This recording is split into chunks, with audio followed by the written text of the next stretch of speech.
Olá, bem-vindo ao Meditando. Eu sou a Juliana e nesta meditação eu vou te guiar até que você caia num sono profundo e tranquilo, te contando uma história.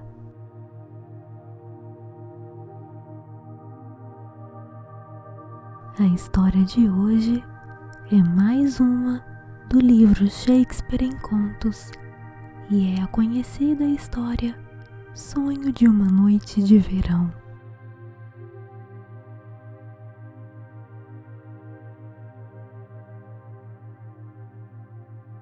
Deite-se em uma posição confortável.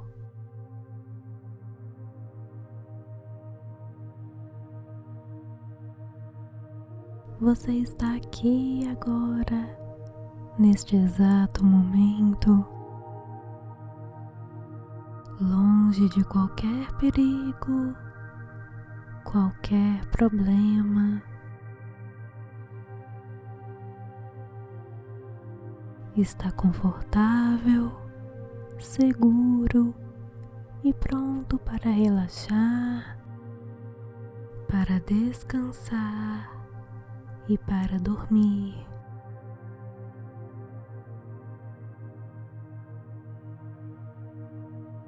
Você sente as suas pálpebras pesadas, até que você não aguenta e fecha os olhos. Agora você presta atenção apenas na minha voz e na história. Vamos começar.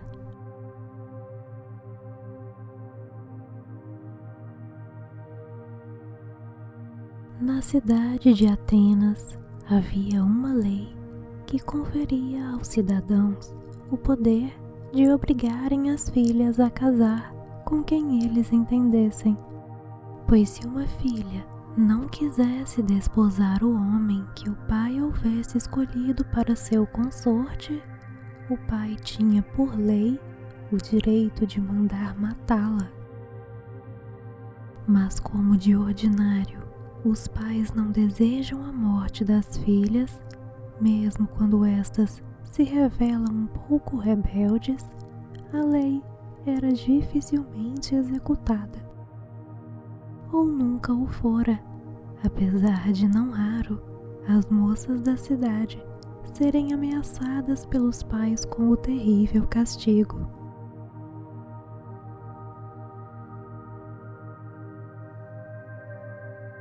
Houve, todavia, o caso de um ancião de nome Egeu, que efetivamente se apresentou perante Teseu, àquele tempo o soberano duque de Atenas, para queixar-se de sua filha, Hérmia. Ordenara que a moça se casasse com Demétrio, um rapaz de nobre família ateniense. Ela, porém, recusara obedecer-lhe, porque amava outro ateniense, chamado Lisandro. Egeu pedia justiça a Teseu, solicitando que a dura lei fosse aplicada à sua filha. Hérmia, para escusar a desobediência, alegou que Demétrio já havia declarado amor à sua dileta amiga Helena e que Helena amava Demétrio com loucura.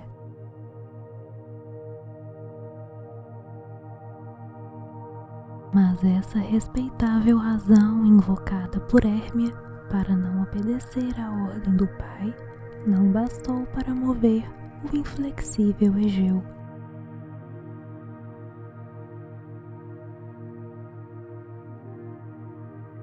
Teseu, embora fosse grande e misericordioso príncipe, não tinha o poder de modificar as leis de seu país, podia apenas conceder a Hérmia 4 dias para refletir. E se no fim desse prazo ela ainda se recusasse a casar com Demétrio, teria de ser executada.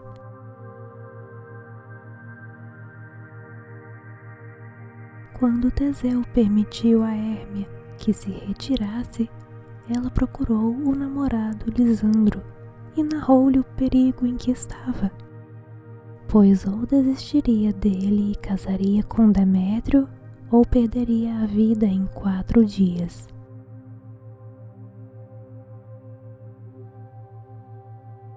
Lisandro afligiu-se muito ao ouvir essas más notícias, mas lembrando-se de que tinha uma tia a alguma distância de Atenas e que no lugar onde ela vivia a dura lei não poderia ser aplicada a Hérmia, essa lei não tinha vigência fora das raias da cidade, propôs à moça que fugisse aquela noite da casa do pai e o acompanhasse à casa da tia dele, onde se casariam.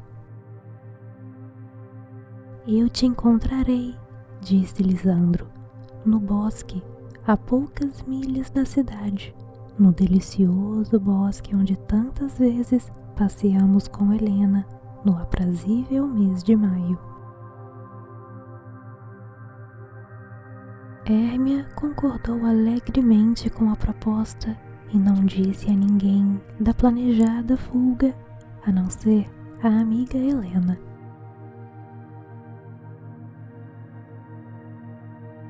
Helena, já que as moças cometem muitas tolices por amor, com bastante baixeza resolveu ir contar tudo a Demétrio, embora, traindo o segredo da amiga, não pudesse esperar benefício algum, exceto o pequeno prazer de acompanhar ao bosque o infiel amado, pois não ignorava que Demétrio iria lá em busca de Hérmia. O bosque no qual Lisandro e Hérmia haviam combinado encontrar-se era a morada predileta daqueles pequenos seres conhecidos pelo nome de elfos. Oberon, o rei, e Titânia, a rainha dos elfos, com seu minúsculo séquito de cortesãos, faziam nesse bosque seus festejos à meia-noite. Entre o pequenino rei e a rainha dos espíritos ocorria, naquele tempo, triste desavença. Quando se encontravam nas sombrias alhas do aprazível bosque ao luar, punham-se a discutir até que todos os seus elfos entravam nas cascas das bolotas e se escondiam de medo.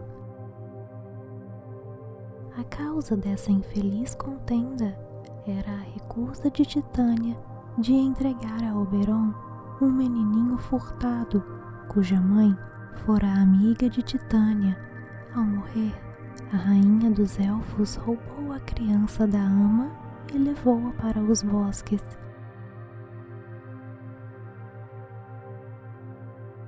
Naquela noite em que os namorados deveriam encontrar-se no bosque, estava Titânia passeando com algumas de suas damas, quando deu com Oberon, acompanhado por seu séquito de elfos. Eis um péssimo encontro ao luar, orgulhosa Titânia, disse o rei dos elfos. Que? Sois vós, ciumento Oberon, respondeu a rainha. Fujamos daqui, meus elfos, reneguei a companhia dele. Espera, fadazinha temerária, tornou Oberon. Não sou teu senhor? Por que contrarias teu Oberon? Dá-me o menino roubado para ser meu pajem. Que vosso coração se conforme, respondeu a rainha. Todo o vosso reino de elfos não bastaria para comprar de mim o menino. E afastou-se, deixando o marido grandemente irritado. Bem, segue o teu caminho, disse Oberon. Antes que surja a alvorada, eu te castigarei por esta afronta. Oberon então mandou chamar Puck, seu principal valido e conselheiro privado. Puck, ou como às vezes o chamavam, Robin Goodfellow, era um espírito astuto e maroto que costumava pregar divertidas peças nas aldeias vizinhas. Às vezes, ia às leiterias e desnatava o leite. Outras vezes, mergulhava a sua forma aérea e leve nas batedeiras de manteiga e, enquanto fazia sua figura fantástica bailar na batedeira, em vão a rapariga se esforçava por transformar o leite em manteiga. Não tinham maior êxito os aldeões. Sempre que Puck resolvia traquinar na vasilha de fazer cerveja, esta sem falha se estragava. Se algumas boas vizinhas se reuniam para tomar juntas agradável cerveja, Puck pulava dentro da cerveja com a forma de maçã assada e, quando alguma velhota ia beber, saltava-lhe aos lábios e derramava-lhe a bebida no queixo murcho. E logo depois, quando a mesma senhora se sentava gravemente para contar às vizinhas uma história melancólica, Puck puxava o banco de 3 pés e lá caía a pobre velha, e então as outras quase rebentavam de rir e juravam que nunca haviam passado o tempo mais divertido.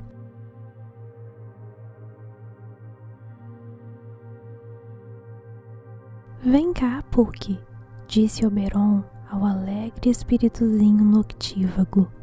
Apanha para mim a flor que as moças chamam de amor perfeito.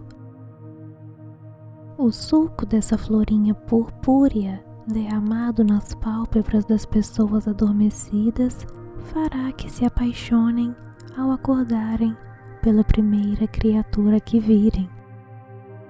Derramarei nas pálpebras de minha Titânia, quando ela estiver dormindo, um pouco do suco dessa flor, e ela se apaixonará pela primeira criatura que enxergar ao abrir os olhos. Mesmo que seja um leão ou um urso, um macaco intrometido ou um mono xereta, e antes de eu tirar-lhe dos olhos o encanto, o que posso fazer com outro sortilégio que conheço, levá-la-ei a me dar o menino para ser meu pajem. Puck, que adorava as travessuras, divertiu-se muito com o pretendido gracejo do amo e correu em busca da flor.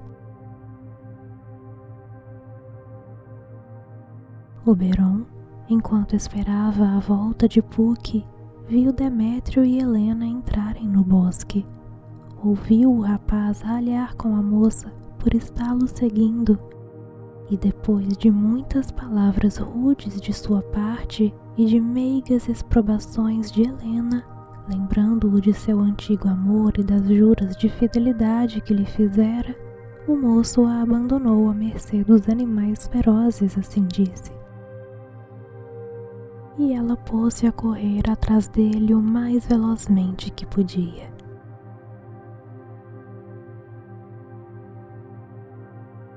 O rei dos elfos, sempre favorável aos amantes fiéis, sentiu grande compaixão por Helena.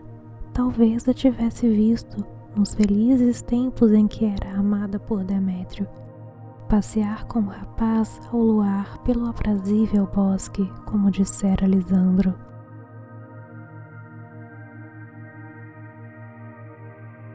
Fosse como fosse, quando Puck voltou com a florzinha purpúrea, disse Oberon a seu valido: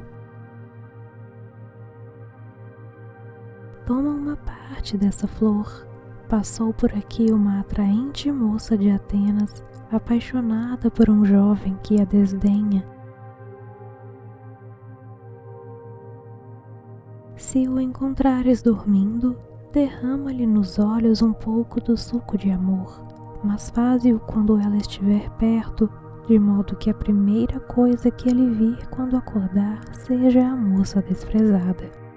Conhecerás o moço por seus trajes atenienses.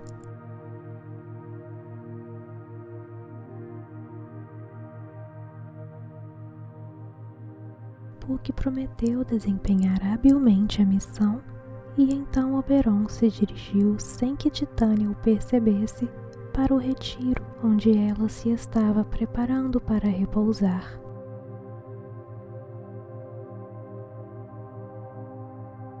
Seu retiro de fada era um canteiro onde cresciam o serpão, primaveras e doces violetas sob um dossel de madressilvas, rosas de damasco e eglantinas.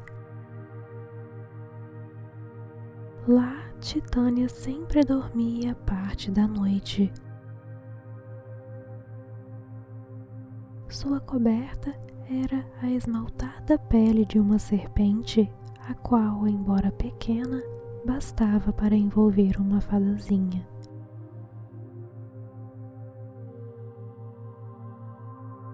Encontrou Titânia dando instruções a seus elfos sobre o que deveriam fazer enquanto ela estivesse dormindo.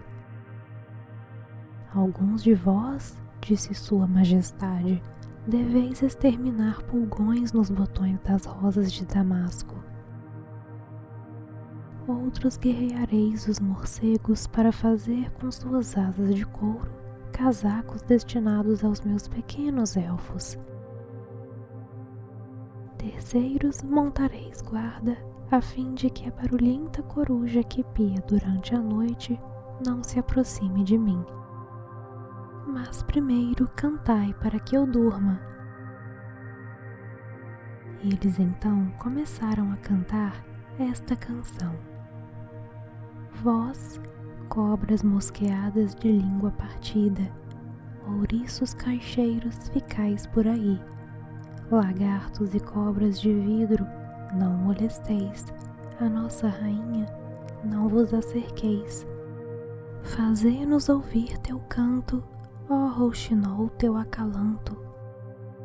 Nana, nana, nana, nana, nem mal feitiço nem encanto atinjam nossa linda soberana.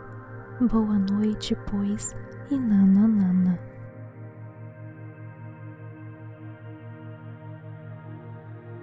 Quando os elfos puseram adormecida a rainha com esse lindo acalanto, saíram para executar os importantes serviços que lhes haviam sido cometidos.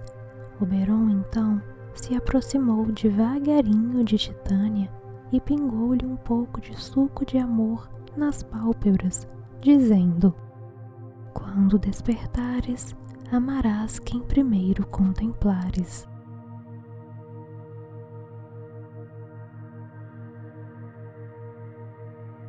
Mas voltemos a Hérmia, que fugira aquela noite da casa do pai para evitar a morte a que estava condenada por não querer casar-se com Demétrio. Quando entrou no bosque, deu com seu caro Lisandro, esperando por ela, para conduzi-la à casa da tia.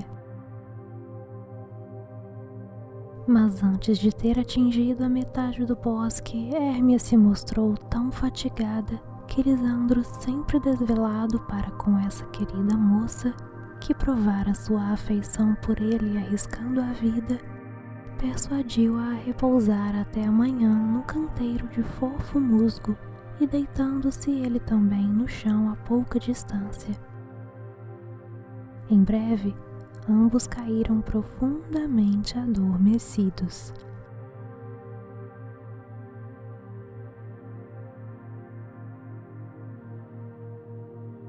Lá foram achados por Puck, o qual, vendo um belo moço adormecido, com roupas à moda ateniense e uma linda moça dormindo perto dele, concluiu que deveriam ser a donzela ateniense e seu desdenhoso amado que Oberon o mandara procurar, e muito naturalmente conjeturou que, como estavam sozinhos, a jovem deveria ser a primeira criatura que o rapaz veria ao despertar.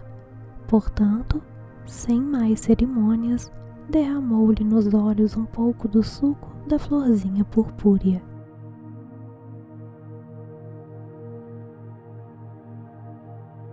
Mas sucedeu que Helena passou por aquele lugar, e em vez de Hérmia, foi a primeira criatura que Lisandro viu ao abrir os olhos, e coisa singular, tão poderoso era o sortilégio que todo o seu amor por Hérmia se esvaeceu, e Lisandro se apaixonou por Helena. Tivesse ele visto Hérmia primeiro, ao despertar, o engano de Puck não teria consequências, pois nunca seria excessivo o amor que ele dedicasse a essa fiel donzela. Mas era um triste acontecimento para o pobre Lisandro ser forçado por um encanto a esquecer sua fiel Hérmia e correr atrás de outra dama, deixando Hérmia adormecida e sozinha num bosque à meia-noite.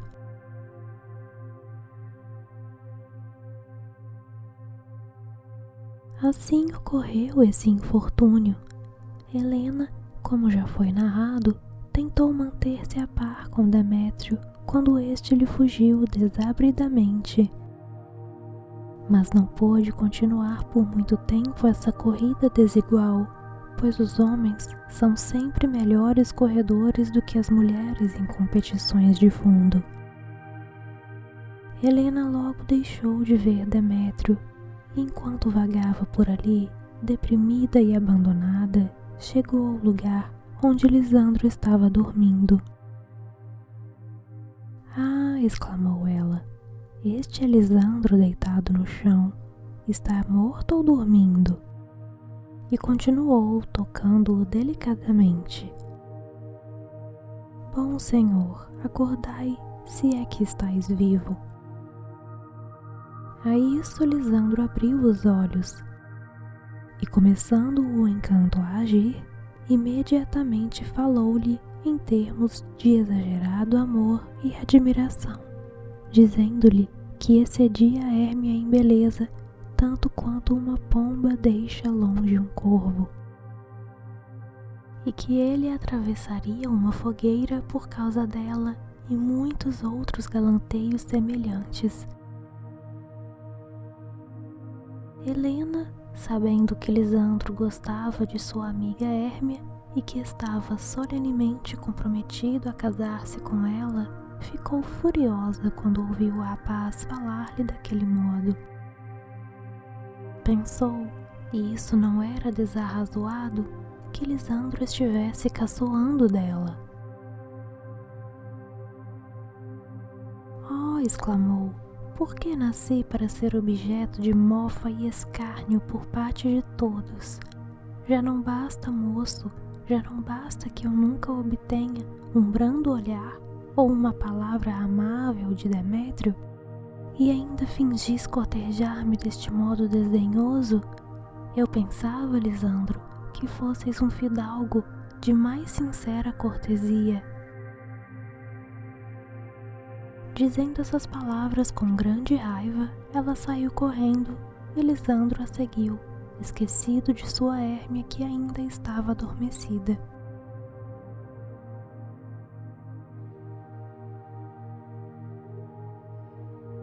Quando Hérmia acordou, assustou-se muito ao ver-se sozinha.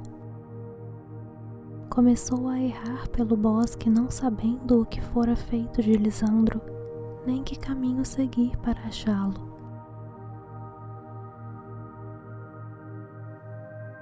No entretempo, Demétrio, não conseguindo encontrar Hérmia e seu rival Lisandro, e fatigado com as buscas infrutíferas, adormeceu, e assim o viu Oberon. Viera o rei a saber, por certas perguntas que fizera a Puck, que este derramara o suco de amor nos olhos de pessoa errada. Agora, encontrando a pessoa certa, molhou com o suco de amor as pálpebras do adormecido Demétrio. E este acordou instantaneamente, sendo Helena a primeira criatura por ele vista. O moço, como Lisandro fizera antes, começou a dirigir-lhe palavras de amor.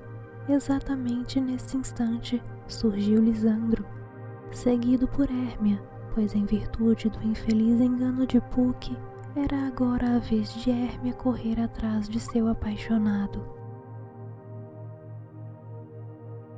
E então Lisandro e Demétrio, ambos falando ao mesmo tempo, começaram a cortejar Helena, pois estavam os dois sob a influência do mesmo e poderoso encanto. A assombrada Helena pensou que Demétrio, Lisandro e sua outrora querida amiga Hérmia estivessem combinados para debicá-la.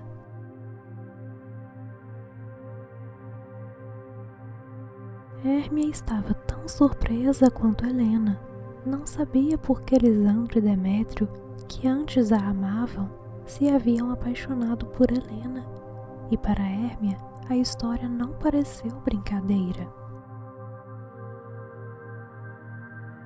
As moças, que sempre haviam sido as mais íntimas amigas, agora começaram a recriminar-se. Maldosa Hérmia, observou Helena, incitaste Lisandro a vexar-me com falsos louvores, e teu outro apaixonado Demétrio, que quase me corria a pontapés, não mandaste chamar-me deusa, ninfa, rara, preciosa e celestial? Ele não me falaria assim, pois me detesta, se não o estimulasses a encarnecer-me. És má, Hérmia, por assim te associares a homens para desfrutar de tua pobre amiga. Esqueceste nossa amizade do tempo de escola? Quantas vezes, Hérmia, nós duas, sentadas na mesma almofada, cantando a mesma canção, bordávamos no mesmo modelo a mesma flor com as nossas agulhas. Não crescemos juntas como se fôssemos um par de cerejas que dificilmente parecem separadas?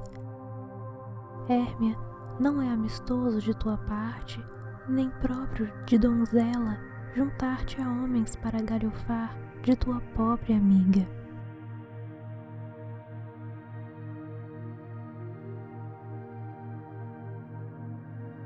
Estou pasmada com essas palavras irritadas, respondeu Hérmia. Não zombo de ti, acho que tu é que zombas de mim. Ora, vamos, tornou Helena, persevera, finge ar sério e faze caretas para mim quando eu virar as costas. Depois, dai olhadelas uns para os outros e levai avante a brincadeira. Se tivesses piedade, clemência ou bons modos, não me tratarias assim.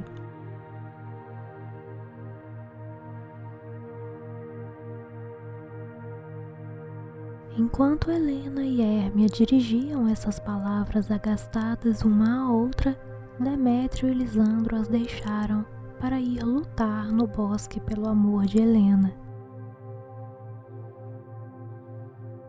Quando viram que os moços as haviam abandonado, as duas saíram e uma vez mais se puseram a vagar pelo bosque, cansadas, à procura de seus apaixonados.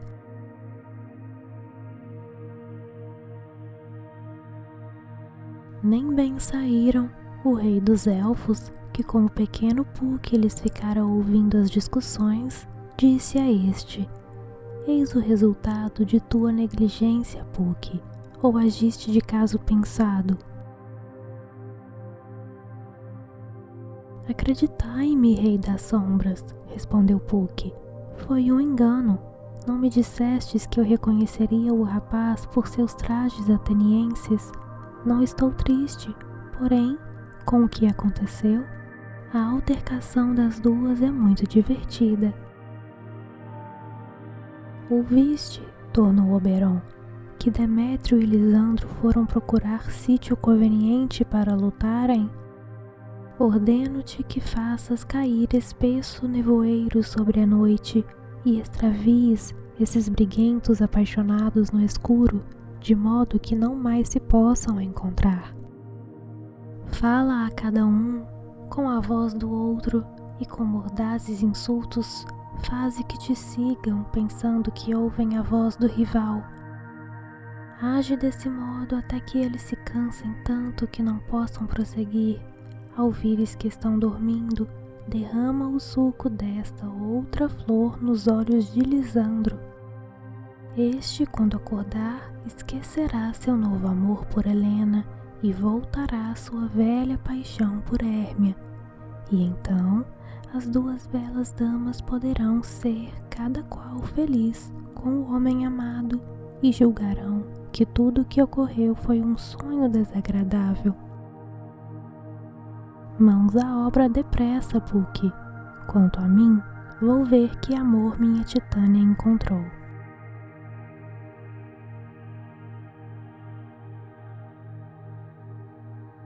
Titânia estava ainda adormecida e Oberon, vendo perto dela um campônio que se perdera no bosque e também estava dormindo, disse: Esse indivíduo será o amor de minha Titânia.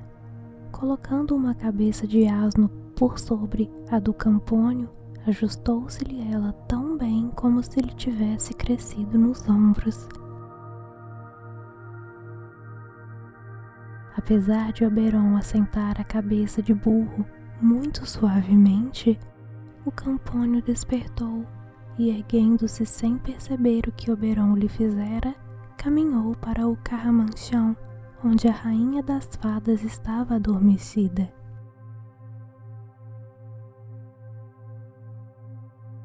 Ah, que anjo estou vendo!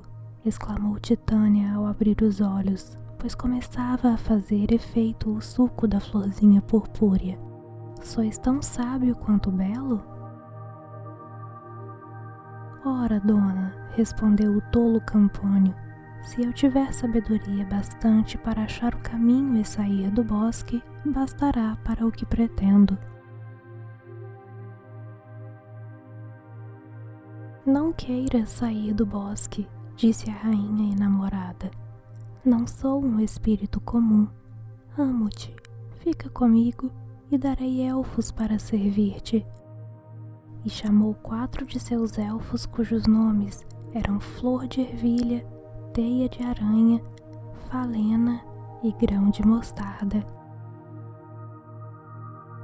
Servi este querido gentil homem, disse a rainha. Pulai-lhe no caminho, quebriolai ante ele, alimentai-o com uvas e damascos e furtai por ele os favos de mel das abelhas. Vem, senta-te comigo, disse ao Campônio, e deixa-me brincar com tuas adoráveis e peludas faces, meu formoso asno, e beijar tuas belas orelhas compridas, minha doce alegria. Onde está a Flor de Ervilha? Perguntou o Campônio de cabeça de asno, não prestando muita atenção aos galanteios da rainha, mas muito orgulhoso de seus novos servidores. Aqui, senhor, disse o pequeno Flor de Ervilha. Coça-me a cabeça, ordenou o Campônio. Onde está a teia de aranha? Aqui, senhor, respondeu Teia de Aranha. Meu bom senhor Teia de Aranha, disse o tolo Campônio, mata para mim o zangão vermelho no alto daquele cardo. E bom senhor Teia de Aranha, traz-me o favo de mel.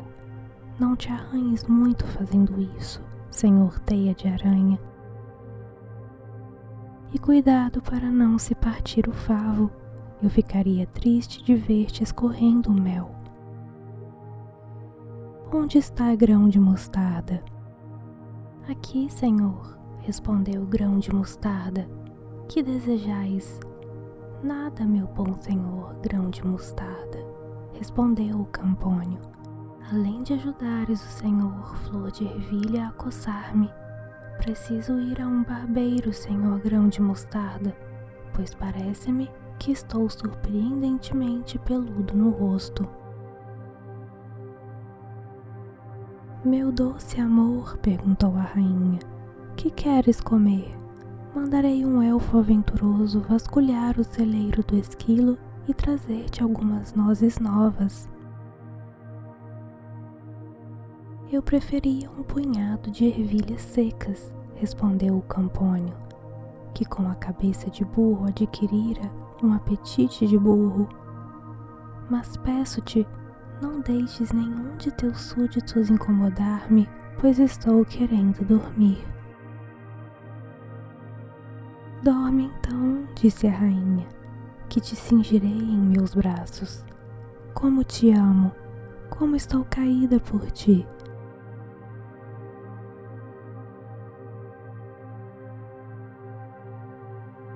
Quando o rei dos elfos viu o Campônio adormecido nos braços da rainha, adiantou-se em direção a ela e censurou-lhe ter prodigalizado suas ternuras a um asno.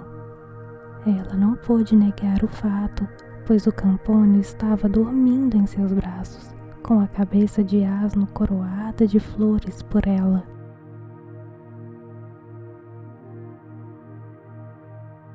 Depois de a ter atenazado por algum tempo, Oberon pediu-lhe de novo o menino furtado. Envergonhada de ter sido descoberta pelo marido com o recém-favorito, ela não ousou recusar-lhe. Oberon, tendo assim obtido o menino que por tanto tempo desejara para seu pajem, condoeu-se da vergonhosa situação a qual, com gaiato estratagema, levara a sua Titânia e derramou um pouco do suco da outra flor nos olhos dela.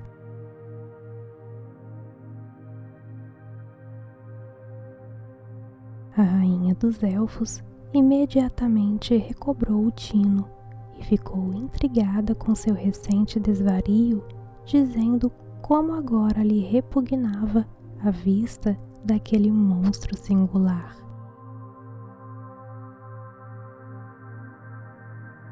Oberon tirou do Campônio a cabeça de asno e deixou-o terminar o sono com sua própria cabeça de tolo sobre os ombros. Estando agora Oberon e Titânia perfeitamente reconciliados, ele contou-lhe a história dos amantes e suas brigas à meia-noite. E ela concordou em acompanhá-lo para ver o fim das aventuras. O rei e a rainha dos elfos encontraram os enamorados e suas belas amadas a não grande distância uns dos outros, dormindo na relva. Pois Puck, para corrigir o engano anterior, planejara com a maior diligência trazê-los ao mesmo lugar, sem que uns soubessem dos outros. E cuidadosamente tirou o encanto dos olhos de Lisandro com o antídoto que o rei dos elfos lhe dera.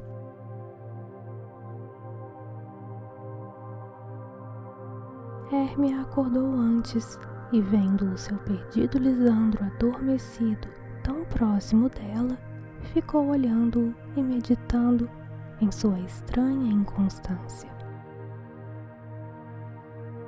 Logo, Lisandro abriu os olhos e, vendo sua querida Hérmia, recobrou a razão que o sortilégio de Oberon havia anuviado, e com a razão seu amor por Hérmia.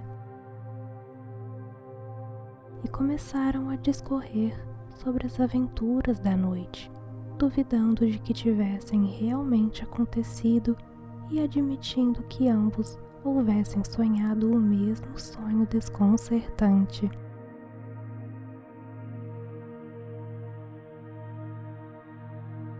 Helena e Demétrio acordaram a essa altura, tendo um suave sono acalmado o estado de espírito conturbado e colérico de Helena. Ela ouviu com prazer as declarações de amor que Demétrio continuava a fazer-lhe e que, para sua surpresa e deleite, ela começou a ver que eram sinceras. Essas belas e noctívagas moças deixaram de ser rivais e se tornaram de novo amigas sinceras.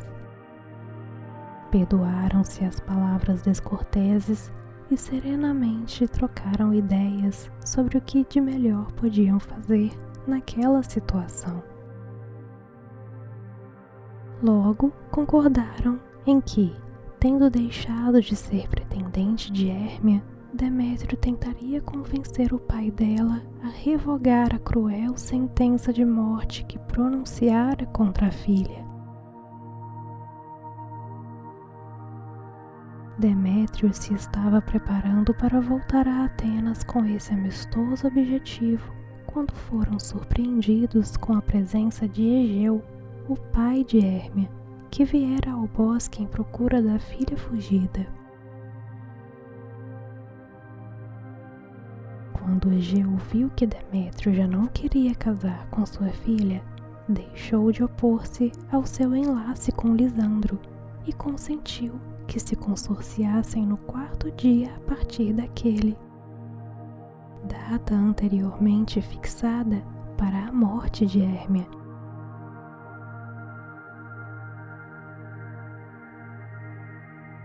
E Helena, alegremente, concordou em casar-se no mesmo dia com seu bem-amado e agora fiel Demétrio.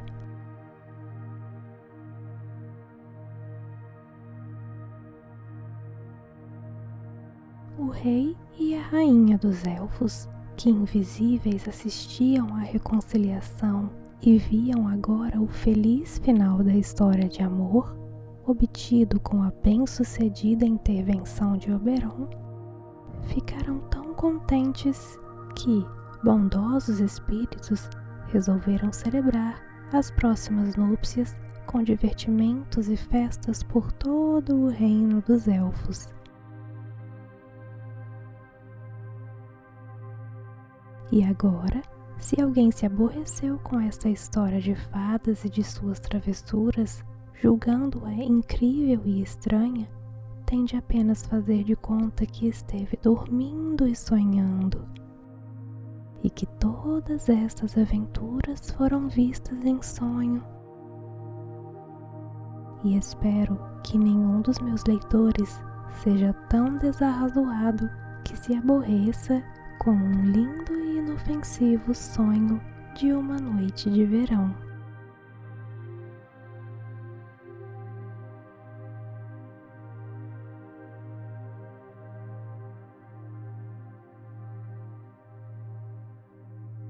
Este é o fim da história.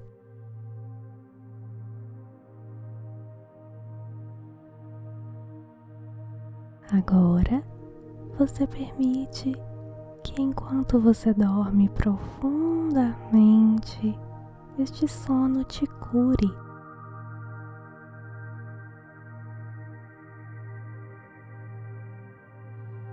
Que ele haja em seu corpo com sabedoria,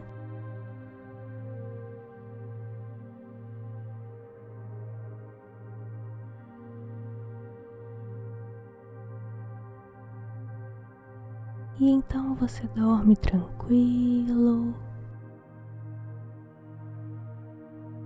em paz.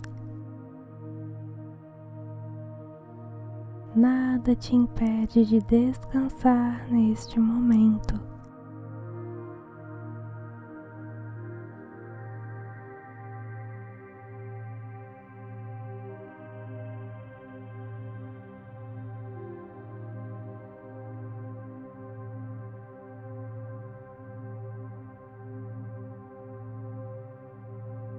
Seus sonhos serão todos agradáveis, tranquilos,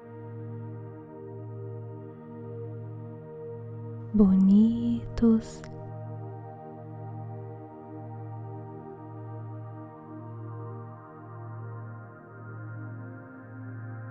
E eles te trazem informações úteis e valiosas que vão te ajudar nos próximos dias.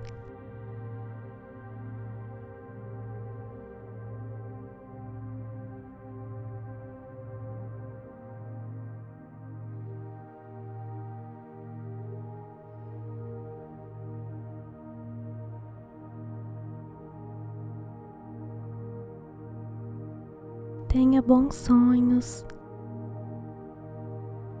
um bom sono, um bom descanso.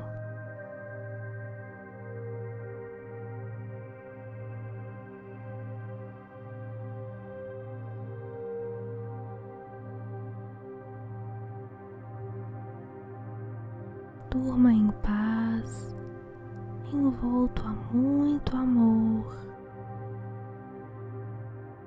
a muita luz, proteção e muita paz.